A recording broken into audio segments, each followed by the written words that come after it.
Hi, everyone. Welcome back to the Unified Podcast. We're so excited to record another episode this morning. My name is Kate, if we haven't met, and I'm here with Eleanor. So excited. Yeah. We're the Unified Moms. We're just there. We're just there. Yeah. Everyone always looks at us when we bring our kids to Unified. Yeah. They're like, who are these girls? But we're so excited. We just have a bunch of random questions to answer, which I'm super excited for. We did a little question box on Instagram yesterday, so we're just going to kind of rip through them and answer some questions. And as always, if you ever have questions and want to talk to us personally, feel free to DM us if you have like a more specific question or if you asked a question and it didn't get answered. Yeah. So we'll just jump right into it. You guys asked really good questions today. Really We were good having questions. a really hard time deciding which ones to do. Yes. Okay. First question. What advice or encouragement would you specifically give women going into ministry? This one is so good. Such a good one. How long have you been in ministry? Oh gosh. Let's see. I'm like thinking 4 years now, I think. Because I've been here. Officially working in ministry? Yeah, so I got married in 2020, got hired at our church at the end of 2020, and then we moved here. Okay, so yeah, it's been longer than that. I mean, on staff at a church, probably about 3 years total, but as a pastor's wife and doing ministry alongside my husband since we've been married, which is almost 6 years. Okay. I have been officially working at Grace for almost 2 years. Okay. But then Aaron's been doing Unified for almost 6. Yeah. 5 years officially, 5.5 years. So, yeah. What was the question again?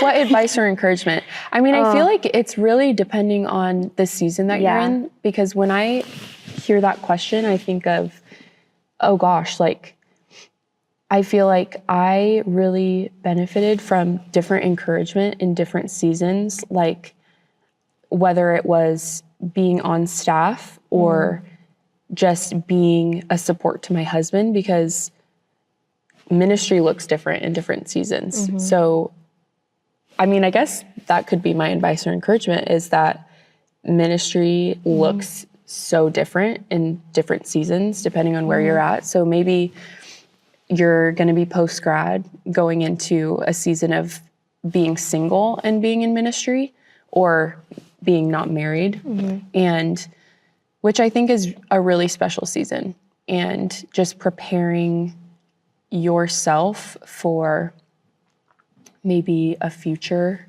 season of marriage, but just kind of grinding it out in ministry and being a single woman is like so special. Yeah. And I think that's really good advice. So just being moldable in the different seasons of, you never know what's going to come, and to not almost have expectations with it, because I feel like the time that Aaron's worked at Grace, or, you know, being a pastor's wife, or even just me separately working, I feel like I've learned so much this year, out of all the years of just kind of how to do things well. And for example, let me give one, just like, what do you mean by that, Eleanor? One is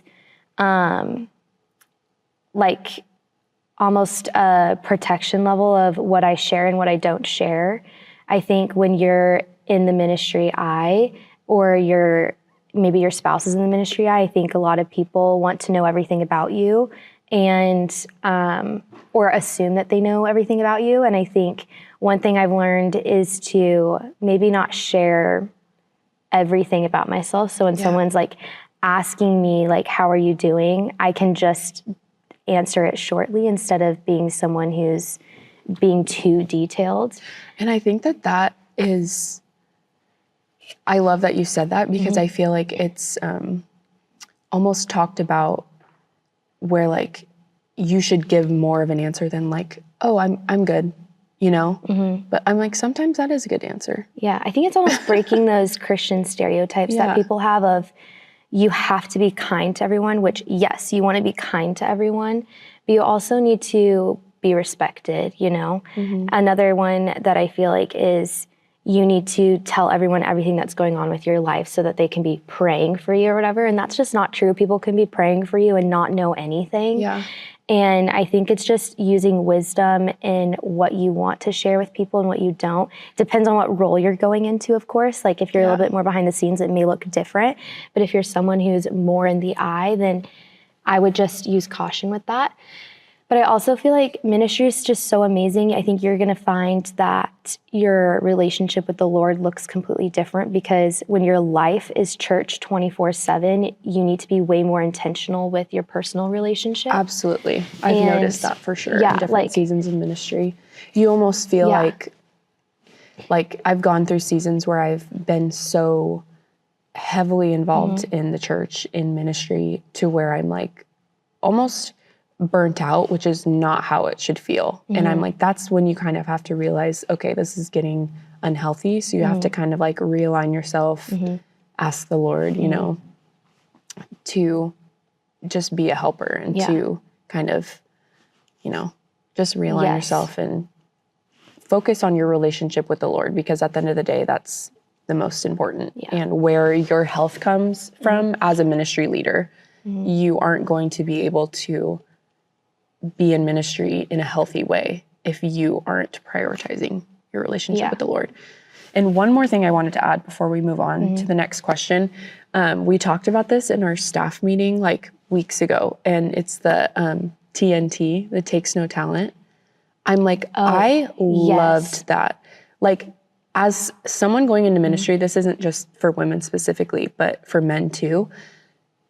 Try focusing on getting really good at the things that take no talent. Being on time, being kind, communicating, all of those things help so greatly in ministry, and obviously in regular jobs as well. But in ministry, those things are huge. I forgot we did that. I loved that too. That's just something you don't think about often, but I feel like even for college students, it's like, man, it just really shows even like future employers or anything, the type of person you are when you are doing the things that take no talent really well. Yeah. So that's so good. Love it. All right, let's do the next one. Okay, next question. How do you know, we got a couple dating questions. So we're gonna lump all of them together and talk about this really quick.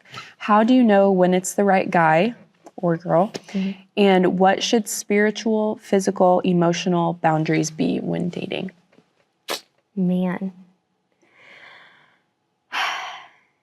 This one's really good, because I think sometimes, okay, I'm just gonna jump to what I want to say, really.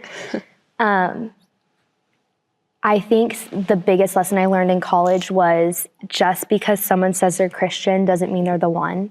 And I think I really needed to learn that lesson, because everyone I dated growing up wasn't a Christian. Like I think I've dated almost every other religion, which is so funny. And then right when I went to college, I really liked a guy who was Christian, and he just was not the example of Christianity that I thought. Like, I think I just put him on a pedestal because he was Christian, and I thought he was the one immediately.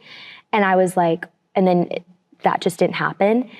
And I'm so thankful that I learned that lesson, because I think it's important to know what your standards are for someone. And when I met Aaron, they were exceeded. Like, I think I knew Aaron was the one because of his pursuit. And what I mean by that too is, like, Aaron had a separate group chat with my parents and was pursuing them, not just me. Like, he was pursuing my family, not just me. And that meant a lot to me. I think him just being so, like, forward about his goals and what he wants and how much he did love me was like, wow. It took me a little bit longer to get there because I was so nervous about the possibility of him actually being the one. But I think I pretty much knew immediately he was, because of how he pursued me, was so different from other guys. But yeah, a big lesson that was learned was just because someone is Christian doesn't mean that they are perfect and that they're going to be the one for you. For sure. And I think that it's kind of dangerous language to say the one, because I also am a believer in you have free will. You can marry anyone that you choose. And I think that there are a potential for multiple great relationships or marriages, or, you know what I mean? Like, no, that's a really good point. Like, there's not one specific person for you on this earth, and that's the bottom line. That's not how it is. But I believe that God can put someone into your life that you are, you know, meant to marry, should you choose to steward the relationship well. Yes. And to move forward with it, if that makes sense. Point. Because I think at the end of the day, if you are in a relationship and you are moving in the direction of wanting to get married, you really just have to pause and think, like, just like the standards, like you're talking about, like, you have to look ahead and think, okay, not only is this, you know, my spouse, but this is going to be the parent of my future children. This is going to be the person that is walking through hardship with me when that time comes. And I don't really know where I was going with that, but I thought everything you said was so good. Yeah. I mean, it's just, you have to really think those things, like, especially in the college years. Like, I just remember being so excited to get married. Like, I didn't idolize it, but I just thought about it way too much. I was like, I'm just so excited to be a wife, so excited to get married. And I had a previous relationship that didn't work out, but I thought we were going to get married. I really did. And I think we could have gotten married and it could have worked out, but I thought about, you know, my standards, what I wanted my future to look like, and it just didn't line up. So it's just kind of like you having a sit down conversation with yourself and with God and just saying, okay, like, what do I want for my future? Yeah. And does this align with the person that I'm currently with? And to, like, just add on to that, for this first part of the question, then we can move on to the second part with, like, how to set boundaries. But I think it's so important to trust the Lord with his timing too. I feel like my life, the timeline of my life currently, is not at all what I had in mind. Like, I thought I'd get married at 30. Like, I was, like, wanting to do things later. I got married at 21, my junior year of college. So I think it's just trusting the Lord with who he's put in front of you and what your path may look like. And now I'm, like, almost 25 with 2 kids. And I would have never, ever had thought that that's what my life would look like. But I'm so thankful that I just said yes, and that I put my faith in the Lord and what he had in store for Aaron and I's relationship. And I think a lot of us have a timeline of what we want and have expectations and are disappointed and all this stuff. And it's like, there's just so much out there, and the Lord has so much goodness for you. And it's just trusting that and saying yes to what feels right. Yeah, totally. But what do you feel about boundaries? Real quick, we'll touch on that. Yeah. It's a really great, I love what Aaron says about dating boundaries spiritually. Like, I think a lot of times girls can go into a Christian dating relationship and expect the guy to, like, lead spiritually. So I'm all for, like, yes, like, go to church together, like, go to a coffee shop, do devotionals together, but keeping your spiritual lives and your, like, relationships with the Lord separate until marriage, because I think that is also a super just intimate part of marriage too, is, like, once you're married and getting to experience like praying and believing and contending for things together in marriage, like, that is so, so special. Yeah. So, I mean, spiritual boundaries, I guess, that kind of covers that. Physical, emotional, I just that's really where it think, gets kind of like, tricky. every relationship is so different. And so it's just going to be, you guys are going to have to communicate really well with each other. Yeah. And, like, what is hard for you?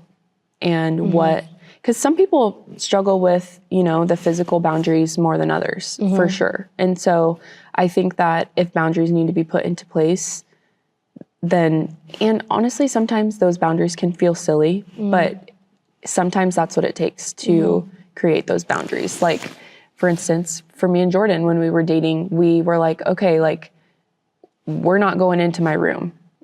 And that was our boundary, because we knew that if that happened, one thing would lead to another. So it's like, you just have to be so honest, and like also allowing other people to speak into that too. Like having someone who, like, kind of like accountability, like someone who could just like ask, and you knew that you had to be honest in that area. I think that was really great for us as well. I just echo that. I think that's really good. Yeah. It's kind of what I was thinking. Perfect. Well, on to the next. We have a few more with the time that we have left. I love this question so much. How do you keep comparison from stealing your joy?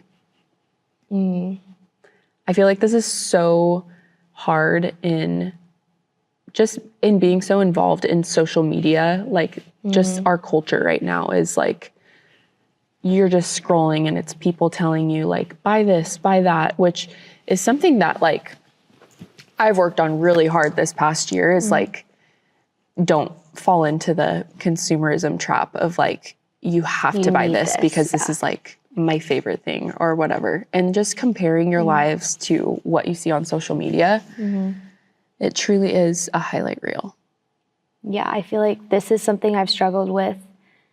It's weird, more so being a mom, I feel like, and comparing myself to other moms and like how they're being a mom. And then also like people in ministry, like maybe they're more knowledgeable and I'm not as knowledgeable, or I don't know. I feel like the last 2 years I have compared myself so much, but more so recently just resting in, and maybe it is just coming out of a little bit of a postpartum rut that I was in, but feeling more like myself now, and just realizing that I am me and people like me because I'm me. And like, people enjoy being around me because I'm myself. I don't know if that makes sense, but it's like when I get dressed in the morning and I like my outfit because I've picked it out and I feel like it fits me, then I'm going to be more comfortable that day, and it doesn't matter like what everyone else has to think about my outfit, you know, because I like it. Or that's just like a silly little example. Or even motherhood, it's like we're all trying our best. And what I love about that is like your kids are so obsessed with you. Like, and that's just, and I have to think that about like, so if I were to compare myself to what you do in motherhood, it's like, it's different because we have different kids.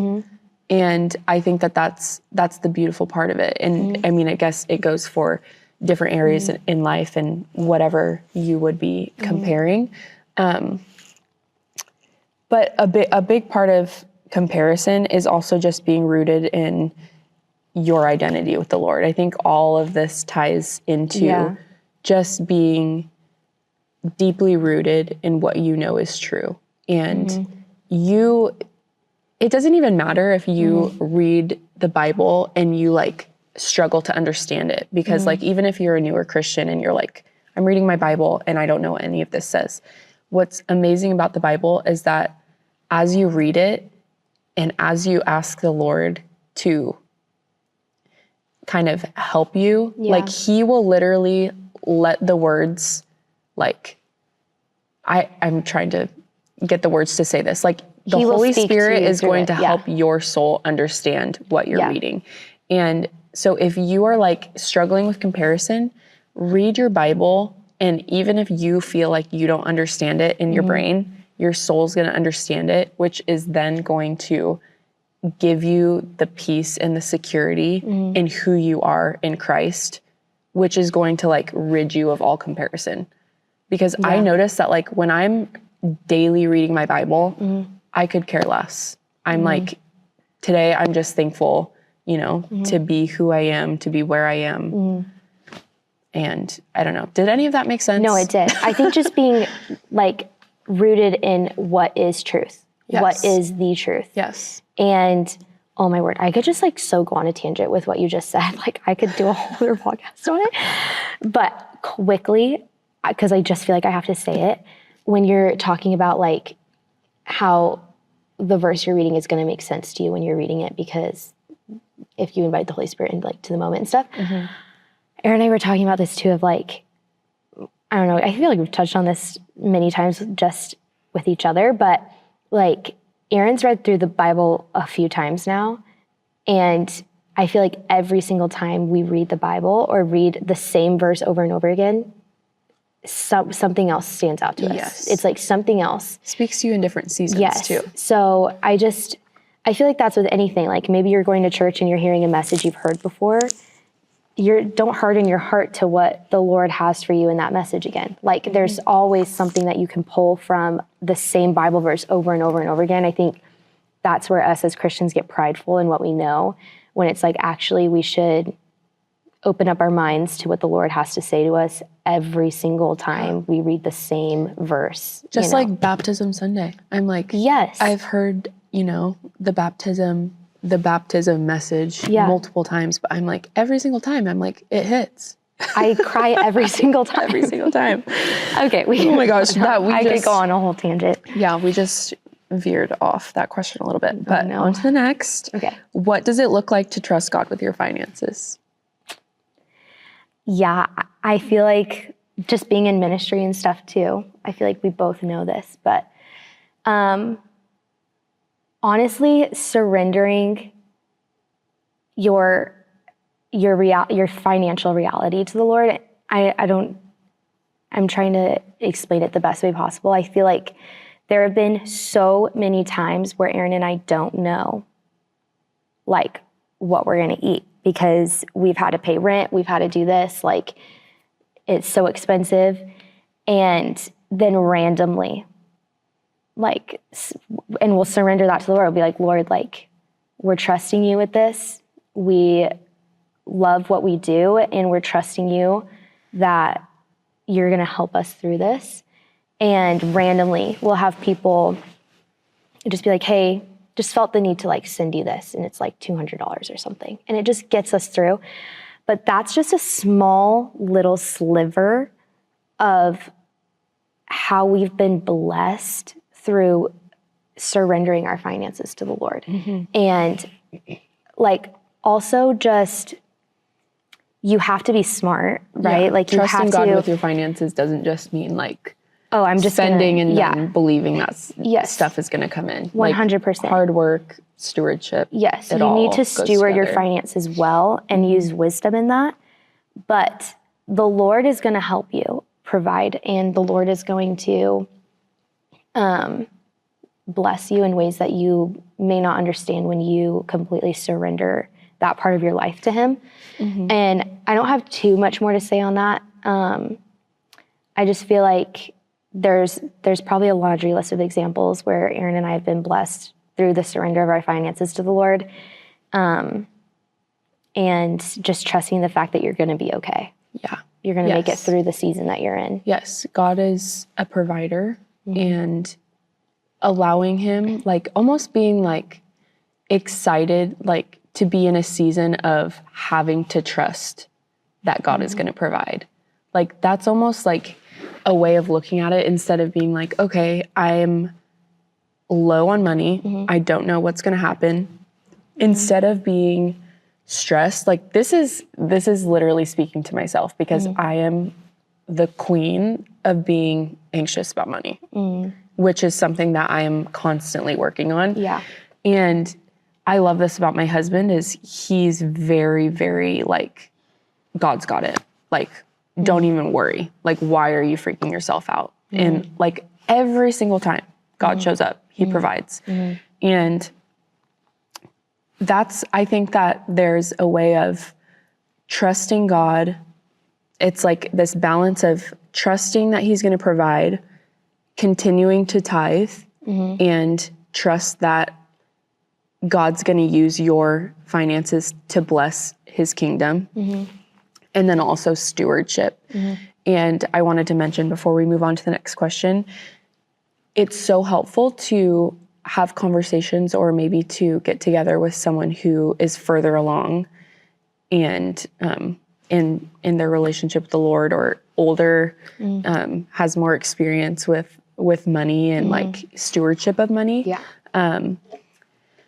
Because they can help you, like if like investing is something you want to do, if you know how to budget and all of that. So like advice for a college student is just stewardship. Like that is really all it is. And just asking God to walk with you in your finance journey. Yeah. Yeah. Okay. So good. Love that. Okay. Tips for a girl in engagement season. How to grow to be a great partner spiritually. Oh, I think that's so sweet. Congratulations if you're engaged. Congratulations. We have a lot of engaged people right now at Unified, which is so awesome. Ring by spring. Oh my goodness. So fun. So fun. I think my biggest tip for engagement season is to make sure that your biggest teammate is your partner and to just really enjoy it. If you guys are enjoying it, then the opinions of everyone else in your life, they just don't matter. Like if you love the way your wedding is looking, you love it. And if your partner loves it, they love it. And I think it can be such a stressful time, no matter how long or short your season is. And people's opinions can be really, really loud during that season. But I think my biggest piece of advice is this is the time where you're truly leaving your family and cleaving to your partner. And my biggest piece of advice is to just make that person your number one teammate during this season. Yeah, that's what I have to say on the engagement season advice. I love it. I think my number one tip is, and this is coming from not having a good experience in this, is finding a good couple to do premarital counseling with. Because Jordan and I, we did premarital counseling, but it was during COVID and we had to do it over Zoom and we like weren't super consistent with this couple and it also just wasn't a great fit for us. And we weren't able to have needed conversations that typically happen in premarital counseling. Yeah. And I really wish that we would have been able to. Like, obviously, we've been married for almost 6 years and we've worked through stuff and we've gotten through it. But like, premarital counseling is just amazing to have needed conversations that might be hard to have as an unmarried couple. Yeah. And being able to walk through that with like seasoned married people is so helpful. So on the opposite side of that, that's so funny. Premarital was my favorite part of engagement season. That was like... Well, no, I'm saying I wish that I had a better experience. I had amazing Okay, I'm so happy for you. It's like literally like I think everything else in my life was chaotic during my engagement season. I was like taking all my finals, honestly like bickering with my parents nonstop and just, it was really hard. And premarital counseling, like I had such good counselors and it was like an escape. Like it was like, that's what I look forward to, like all my engagement. So yes, find good ones. That's such a good piece of advice. Yeah. Awesome. Okay, our final question. Yay. Which I love this question because it's about being a mom. And being a mom is my favorite thing in the world. How do you feel like your relationship with Christ has changed since becoming a mom? Wow.